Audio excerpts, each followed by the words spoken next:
I was just eating during our break. I was eating some baby carrots. Why are baby carrots always wet? They're literally always so wet. There was like a full centimeter of water. It's astonishing, isn't it? What about the process requires that level of hydration? Like they're just dripping. And there's one in every batch that makes you question the existence of God. Like there's one that is so foul and so rancid, it makes you convinced there's no good in the universe. I mean, it's the same with like grapes too, where it's like Yes, almost all of them are the most delicious thing you've ever eaten. And then sometimes it's like a little mushy. Do you freeze grapes? I think that's like a really popular thing that people do that I just cannot get into. I love it. I freeze green grapes, not red grapes, frozen green grapes. Oh, yeah. We just bought a bag and froze them all. Wow. Yep. See, I like doing that if you're making a sangria or just like having a nice drink, like popping a couple of grape cubes in there. I will say in terms of fruit that is disgusting the moment it's passed are like kiwis. I love a good kiwi. Oh, when they start to ferment, it is so gross. Ugh. It tastes like the inside of a foot when it goes really, really foul. Like that's, and it's one, but it's not like either it's a little bad or a lot bad. It's just you're in and it's horrible. Immediately. Yeah. I used to buy those big, like you could get the box where you get 6, 7 kiwis or whatever and be like, oh, every morning I'm going to have my nice little breakfast, big old spoonful. And this tastes like gum that was left in a car. Yeah. They used to package them in these little 6-packs and called them Mighties, which to me felt so condescending. why are we calling it like, I know it's a good food. The idea it's a fucking kiwi. It's a fucking kiwi. Were they really called gooseberry fruit? Isn't that what they were originally called? Wait, what? I thought gooseberries were like the down south name for, oh no, I'm thinking of huckleberries. I'm pretty sure a kiwi, before it was rebranded to reflect its innate New Zealandosity, was called a gooseberry fruit. Did you say New Zealandosity? I did. Wonderful. Welcome to this mini episode that's just me and Brian that we have not done in a while. No, it's been like over a month, something like that. Yeah, probably. I mean, we like stopped doing the just you and me episodes once we were able to convince people that this was a real podcast and not us luring them to a murder dungeon. Although who knows how long that's going to last. Yeah, I mean, I'm refurbishing my murder dungeon. We're still in the most of the all of the guests are people we know personally phase. So at some point, hopefully we transition out of that because I only have so many friends and only some small fraction of my friends are willing to talk to me. So it's a recipe for disaster. Like that gets us to maybe episode 30 and then we're done. Yeah, getting to somebody who's like an acquaintance and asking them if they want to be on your podcast is like the next circle of social life in Los Angeles hell. Like I never wanted to be that guy who's like, hey, hope you're doing okay. I just have a podcast. Do you want to be on our podcast? Yeah. We'll get there.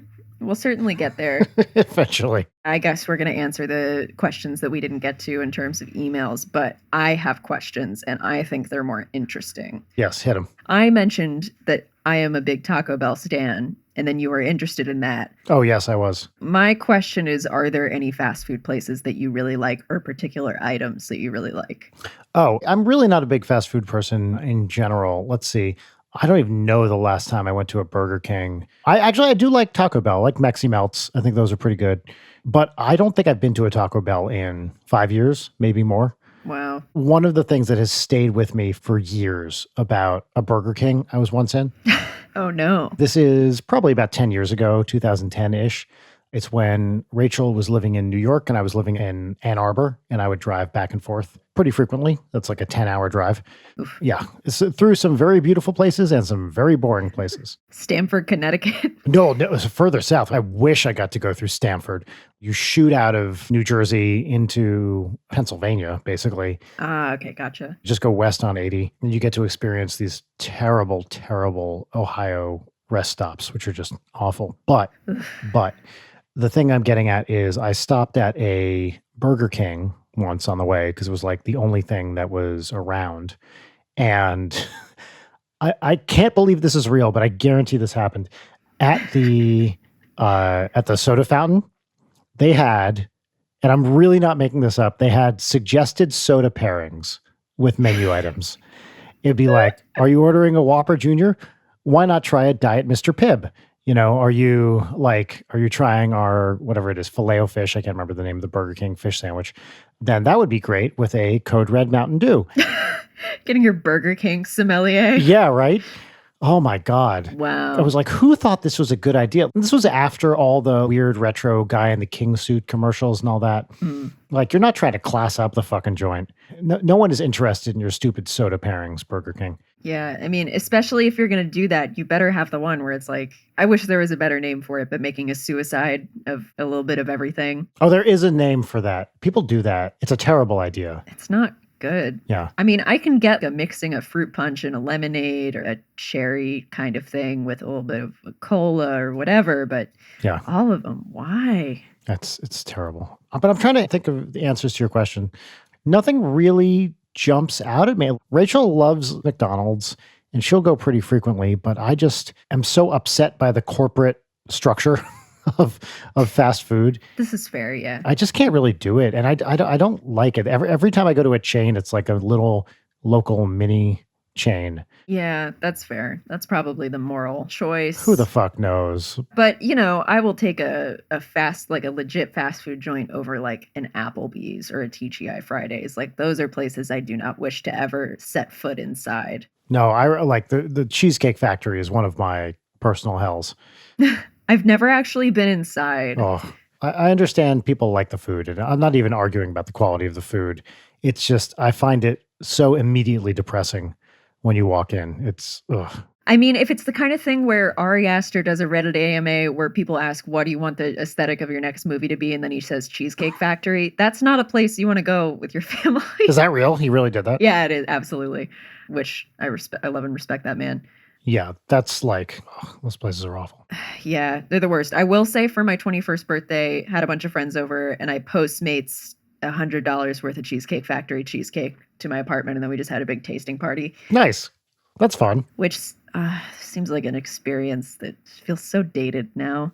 My memory of Taco Bell is my grandmother, who was born in 1908, almost never went to fast food restaurants. And she started living with us, with my family, when she was in her like 80s or something.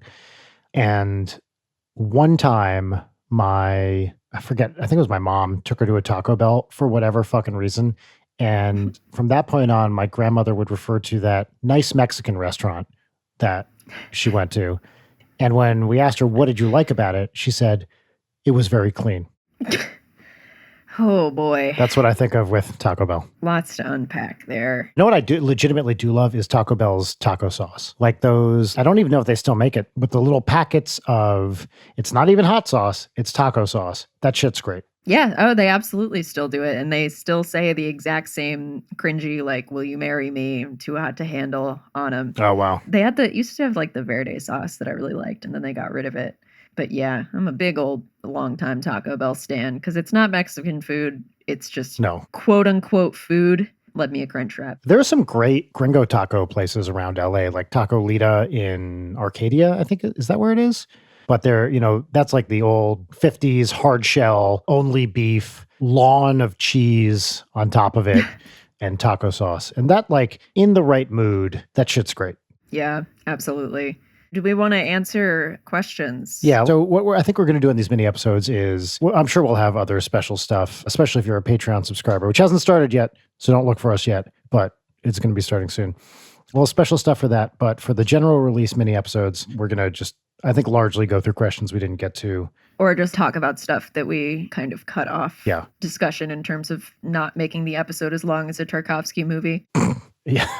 How many times supercut of Leighton mentioning Tarkovsky on this show, which now would be the perfect time for me to push through like Andrei Rublev or something, just because I have to be in a very specific mood to watch a 3-hour Soviet era thinky philosophical thing that's probably going to kind of make me feel like shit. No better time than the present. All right, here we go. This is from Josh. Josh, the Animal Crossing playing science teacher, he, him. 2 questions, one for you. So this is specifically for you, Leighton. Who are your favorite Animal Crossing villagers? That's a big question. Oh, I learned the name of my 2 people, by the way. Oh, yeah? Snake and Renee. Oh, is Renee the little deer? I think she's a horse. I have to Google it because this isn't. But it's Renee, nay spelled Neigh, like a horse. Oh, because there's a Renee who's a hippo. Pretty sure this isn't a hippo. Okay, yeah, I know who you're talking about. Oh, Snake is cool. Yeah, Snake's edgy. I love the little bunnies. My favorite villagers are, I'm thinking about Because I've been playing since I was a little kid. In my very first town in Animal Crossing Wild World, I was just like so fond of my villagers, and to this day I have a certain fondness for them. So there's Daisy the dog, who's just like a little white dog who's really sweet. Puddles, who's a little pink frog. Dizzy, who's an elephant. And I remember I had a dwarf hamster that I named Dizzy after Dizzy the elephant. But currently I have Meringue, who's like a little rhinoceros who has a strawberry nose or a horn That's cute. nose, whatever. Yeah, Precious. Molly, who's just like a little tiny duck with big rosy cheeks. Agent S has really grown on me. She's just like a little squirrel who wants to be a pop star and just wears like a blue helmet at all times, which is an aesthetic I really appreciate. And Fuchsia, who's a little pink deer. She was one of my starter villagers. I don't know. I like all of them except for the ones that I disproportionately hate for some reason. Such as? Fucking Alfonso. I haven't talked to this man in 2 weeks and he still refuses to move. He's like a little yellow alligator. I don't like the cut of his jib. I don't care for him. The ones that you want to move never move. And then your favorite villagers are like, I've been thinking about leaving. It's like, I give you like a piece of furniture every day. What are you talking about? Assholes. Fucking stupid animals. Let me ask you the question, because you asked me. Brian, this is again from Josh, the Animal Crossing playing science teacher. What's something that made you really excited to teach? Okay, I'm not sure quite what the question is asking is, what is it about teaching I love? Which to me, short answer is, I just like seeing people understand stuff. That's basically the long and short of it. I think it's a really interesting phenomenon to see people learn cool new stuff. But I'm going to interpret this as meaning, which I think is the way it's intended, although I'm not sure. What is a subject that I was really excited about teaching? Well, one of the great regrets I have about my physics career is the thing that I love so much about physics, which is to say quantum mechanics, I never got to teach. I wasn't a faculty member for that long, just 3 years. And I taught one, real legit lecture class, and that was statistical mechanics, which is an amazing subject. It's basically like, how do you go from taking a system with a large number of particles, like the gas, let's say the gas in a room, and knowing that they're, each molecule is governed by Newton's laws or whatever. Like, how do you kind of do average properties of that system? Because knowing Newton's laws for each individual particle doesn't really tell you shit about like the temperature or whatever. So it's a really interesting subject about kind of doing averages over systems with large numbers of particles. So that was really fun, but I never got to the thing I love so much about physics, which is quantum mechanics and quantum field theory. I never really got to teach. I would have been very excited to do that, but I wasn't a professor for long enough. Do you want to do a future Patreon episode where you teach some of that? I would listen to that. I'd have to figure out how to do it with visuals because it's impossible to do it. Just audio? Yeah. I don't know how I'd do it legitimately without equations is the other thing. Like, at physics at that level, you can't learn it really unless you're doing the math. Sure. How do you do that? That's the big thing about pop science is you kind of get the idea, but you're not actually teaching it. You're like tricking people into thinking they understand it. Yeah, here's the TLDR. Yeah. Brian, I have a question for you about professorship. Yes. Do you have / are aware of your own Rate My Professor page? I was never a professor in the US, so I don't think I have one. I never even really checked. All right, we're looking. I think the only time I ever taught a college level class, I taught the intro electricity and magnetism class, E&M at MIT when I was a postdoc there. But I think that was before Rate My Professor. So I'd be surprised if I was on it. Yeah, ain't nothing. Yeah. Wild. Because I was never a professor. It is interesting. I have looked up my friends, which is great. I was ready to dig up dirt. I always really liked doing that in college, looking up the professors. Very strange that it has the option to be like, is this professor hot? I know. Like, it's so and it's so gendered and awful. Like, come on. Oh, absolutely. And then it's just people who like clearly weren't trying, like bitching about the professor. Like, come on, man. This is on you. Like professor ratings, it's just, it's a known thing, like a documented, studied thing that student self-evaluations and evaluations of professors are unreliable. Yeah, of course. People are bad judges of how much they learned in a class. And sometimes the things you don't like about professors can make them good professors, like they're really challenging or something. It's always the most upset people, which are probably the people doing the worst, that have the loudest voices.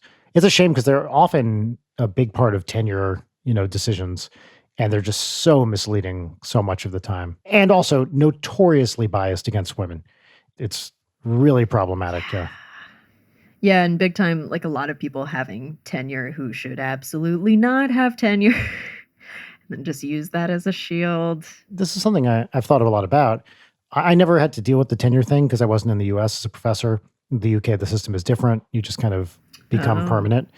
But I'm very pro tenure. I think it's great.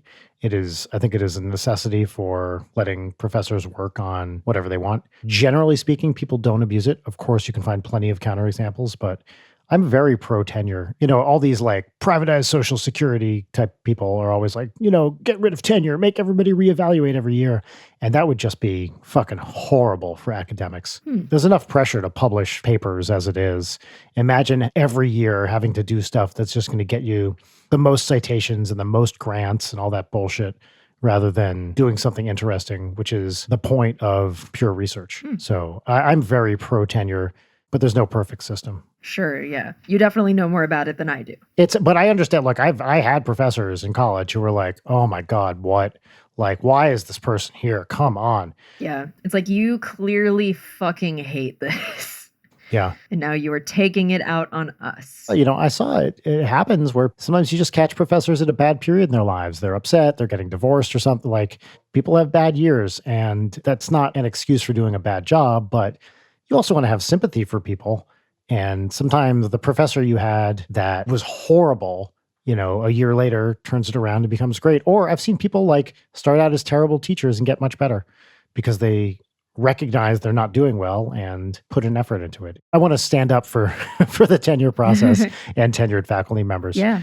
I mean, same is true for anybody, of just like, everybody is going through shit. Everyone who is kind of an asshole, there's probably a good reason for it, even though that's not an excuse. Yeah. I really wish that, like, when you're a kid, it's really difficult to grasp. I mean, it's hard to grasp as an adult a lot of times because, you have to be really aware of it, but especially as a kid where it's like, yeah, those kids who are a disruption or constantly getting in trouble probably have some shit going on that they're dealing with. Oh, and, yeah. Like, you should have empathy and compassion for that. Absolutely. As a parent of a young kid, it is so hard when another kid is an asshole to your kid. Yeah. You don't want to punish the kid, but at the same time, you're like, I don't want my daughter hanging out with this jerk. Yeah. All the sympathy in the world for kids going through rough situations, which everybody is right now. Yeah. I mean, it's very much the hurt people kind of deal. Yeah, totally. All right. Should we move on to another question?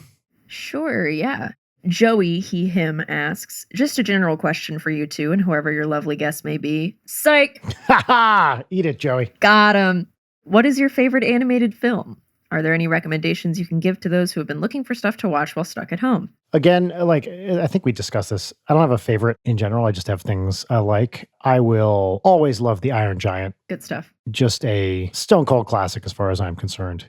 I will say I don't seek out animated movies. They're just not for me, I guess. Whoa. I am surprised, actually. I know, yeah. I really don't know why. Like, it doesn't interest me all that much. I appreciate them aesthetically, and I'll watch them sometimes, but I don't really go out of my way for them. I've mentioned it several times on the show. Maybe Perfect Blue is that for me. So good. Seriously, one of the best psychological thrillers ever. Yeah. I love the Wallace and Gromit stuff. Curse of the Were-Rabbit. Oh, so good. Is great. All the Aardman stuff is great. Although I have to say, Early Man was not very good. Didn't enjoy that one so much, but in general, I never saw that one. It's like a couple years old. I think you have to be a football, aka soccer for you plebs, fan if you really get something out of it. I don't know. It wasn't for me, but almost every other Aardman thing is just awesome. I will always love the original Fantasia. I also like Fantasia. I have never seen any of the Fantasia, either the original or the updated. Those would be really fun for watching with Audrey. I bet, yeah. Those are like the few that I will return to just because like the music pulls are great. It's just like a bunch of music videos with fun little narratives in them. Highly recommend. Like the Bohemian Rhapsody segment of the first one is like just such a great piece of animation. Yeah. Very characterful in a way that is conveyed without actual dialogue, which I love. Yeah. It's low-hanging fruit. Nightmare Before Christmas. You got to say it. It's great. Ooh, yeah. Yes. Absolutely. Always stays great. The Henry Selick stuff is just amazing in general. Coraline is maybe not quite equally as great, but really close. It's extremely fine to me. Oh, Fantastic Mr. Fox. I'm really not a big Wes Anderson head. Like his stuff is fine. Like I don't really care. I'm not a huge fan. It's like whatever. There's a level of tweeness to it that I don't really like. Mhm. But like Fantastic Mr. Fox might be my favorite of his because that tweeness works for an animated movie. I didn't see Isle of Dogs. I didn't see it. I would like to. I did not hear many positive things. You know, another Aardman is Chicken Run, which is fucking great. Oh yeah, I loved Chicken Run as a kid. I think I like that more than Wallace and Gromit and stuff. I think Chicken Run is just a great movie start to finish and really holds up. Yeah. You know what I'll say? In terms of like children's animated movies that I've watched so many times, it is one of the ugliest movies I've ever seen, but Hoodwinked is so good. I think Rachel saw that and said it was really good. Yeah. I mean, it's just like really well written and has a bunch of comedy people in it. Like great bits all around. I mean, it's truly disgusting to look at. I haven't seen it. I remember the poster, but I haven't seen it. What is your least favorite? Like, what's an animated movie you hated? Oh, Let's Go. Every single Pixar movie. Oh, really? All of them? I mean, okay. So here's my caveat. I like a lot of Pixar movies. As with many children, they were a really big part of, my childhood. Clearly, they're very technically competent and well done. Mm-hmm. And maybe most of my ire towards them comes from the way that people treat them. But like, my thing is I want specificity in my art. I want to see like specific stories. I want them to do something weird. Pixar is the blandest, most milquetoast, focus tested to death, broad shit I've ever seen in my life. And the fact that people prop them up like they're brilliant at storytelling drives me bananas because it's the most basic shit in the world. I mean, the thing is that like they're pretty great. I just hate them a lot. Like especially the past 10 years of them have been pretty abysmal. Like hated Inside Out, which might be surprising. I was not a huge fan. Yeah, it's fine. I get nothing emotionally from them. Like they don't touch me emotionally at all. I love Toy Story 2. Underrated one is A Bug's Life. Like that was my favorite as a kid. Mm-hmm. I really like The Incredibles. I think there is a lot of great stuff in there. The Incredibles is probably the best one. Yeah, that's my favorite Pixar. And the score to The Incredibles is, I think, one of the all-time great movie scores. It's just fucking awesome. It's Michael Giacchino. And it's great. Okay, what do you think is like the best movie score or some of the best ones? I mean, there's so many I love. There's recent stuff, you can argue about the movie, but I thought, what's her name? Hildur Gunnarstottir, his name I'm probably saying wrong. The Joker score was fucking amazing. Oh my God, so good. Like she's like the one good thing about that movie. Yeah, she is just, I thought I was blown away by that score. I'm being really, really shitty to Pixar. It's fine. Monsters, Inc. is a great movie. I really love Monsters, Inc. I love Monsters, Inc. I think maybe any sort of like dogged commitment to sucking a massive company's dick, I really hate, especially when they're as extremely fine as Pixar movies are. Yeah. I hate brand loyalty. People who are super into Disney, that's great. But like big old company, I don't like them. I don't like the Disney monopoly. I think they're a deeply evil corporation. Yeah, there's problems.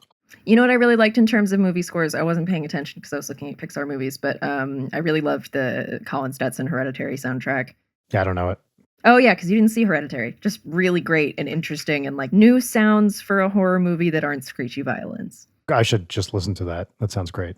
Oh, it's one of the ones that, and this is a 0% surprising Leighton statement, but like I just listen to that one while I'm working in the background. I will say a film composer that I feel like doesn't get enough love that I really love is Carter Burwell, who does a lot of Coen Brothers stuff. He did, for example, the one I remember as really loving first was the score for Fargo. Oh, yeah. Which is just a beautiful, beautiful score.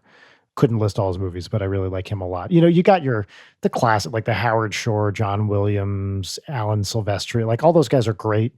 Like the 80s stuff, Back to the Future, which is Silvestri. Yeah. John Williams, Raiders of the Lost Ark, whatever. All that stuff is just classic and unimpeachable. But then there are guys who are less well known. I think Carter Burwell is one of them. And of course, we've talked about this literally on the episode we recorded today with TJ, but early Elfman stuff is just the all-time best. Yeah, seriously. Like another one we've talked about is Philip Glass. I really love like every Philip Glass score.